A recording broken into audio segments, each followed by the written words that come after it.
ఎవరో పెళ్లికి అక్షతలు వేయడానికి పెద్దలు వస్తారు, వెళ్ళి వాళ్ళకి నమస్కారం చేస్తారు. శీఘ్రమేవ సుపుత్రాప్రాప్తిరస్తు అంటాడు ఆయన. నోరు మూసుకుని ఉండాలి పెద్దవాళ్ళు, వాళ్ళు ఉండరు. నేనేమీ మొహమాట పండు ఉన్నట్టు చెప్పడానికి. అలా భయపడిన నాడు నేను ఈ వేదిక మీద కూర్చోను. అక్కరలేని పెద్దరికాలు దగ్గర పెట్టుకుని అప్పుడే ఎందుకు 2 ఏళ్ళు వాళ్ళు సంతోషంగా గడపాలంటారు. ఆయన మనసు చివుక్కుమంటుంది.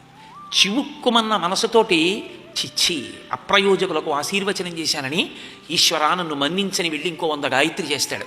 ఆ తర్వాత 10 ఏళ్ళు నువ్వు కనపడ్డవాడి చుట్టూ తిరిగి దేవాలయాల చుట్టూ తిరగాలి. ఎందుకు వచ్చిన దరిద్రం? నువ్వు ఎందుకు వెళ్ళినట్టు గృహస్థాశ్రమంలోకి వెళ్ళిందే సంతానం కోసం. ధార్మికమైన సంతానాన్ని పొంది ఆమె తల్లి అయి ఆయన తండ్రి అయి సంతోషంతో గడపాలి. రఘువంశంలో కాళిదాస మహాకవి రఘుమహారాజు గారి గొప్పతనం ఏమిటి అన్నదానికి ఒక శ్లోకం చెప్తాడు. త్యాగాయ సమృతార్థానాం సత్యాయ మితభాషిణాం యశసే విజిగీషూణాం ప్రజాయై గృహమీధినాం అంటాడు. త్యాగాయ సమృతార్థానాం, ఆర్జించాడు దానం చేయడానికి. సత్యాయ మితభాషిణాం, ఎక్కువ మాట్లాడాడు, ఎందుకంటే ఎక్కువ మాట్లాడితే అసత్య దోషం వస్తుందేమోనని. యశసే విజిగీషూణాం, ఆయన దండయాత్ర చేస్తాడు కీర్తి కొరకు మాత్రమే.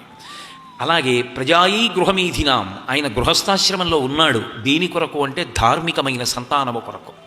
అసలు ఆశ్రమం మారగానే దంపతులిద్దరూ తలంబ్రాలు పోసుకునేటప్పుడు అడిగేటటువంటి మంత్రములలో ఉన్నటువంటి ప్రార్థన అదే. మనకి ఐశ్వర్యము కలుగుగాక, నీతో కలిసి యజ్ఞము చేయుదునుగాక, నీ వలన నాకు కుమారులు కలిగెదరుగాక, మనం భగవత్ సంబంధమైన కార్యములు చేసేదముగాక. ఇద్దరు ప్రతిజ్ఞలు చేసుకుంటూ తలంబ్రాలు పోసుకుంటారు. ఆ అక్షతారోపణం చేసుకునేటప్పుడు దేవతలను 3 మాటలు చేసేటటువంటిది సమంత్రకం. అందుకే ఆ తలంబ్రాలు పోసుకునేటటువంటి ఘట్టంలో ప్రజామేకామత్ సమృద్ధ్యతాం, యజ్ఞోమేకామత్ సమృద్ధ్యతాం, శ్రియోమేకామత్ సమృద్ధ్యతాం అని చెప్తారు. మాకు ఐశ్వర్యము కలుగుగాక, మాకు తగినన్ని పశువులు తగినంత ఐశ్వర్యము కలుగుగాక, మాకు ధార్మికమైన సంతానము కలుగుగాక. ఆ తలంబ్రాలు పోసుకునేటప్పుడు మీరు మంత్రంతో పిలిచారు కాబట్టి దేవతలు వచ్చి నిలబడతారు అనుగ్రహించడానికి. అప్పుడు ఆ దేవతల పట్ల గౌరవ భావనతో తలంబ్రాలు పోసుకోవాలి తప్ప వీడియోలో పడ్డం కోసం అని చెప్పేసి మెడ ఇలా తిప్పి తలంబ్రాలు పోసుకుంటే అది దేవతలకు అవమానం. ఆ తర్వాత నువ్వు అందరి కాళ్ళు కడుపులు పట్టుకోవాల్సిన అవసరం ఎందుకు కలుగుతుంది?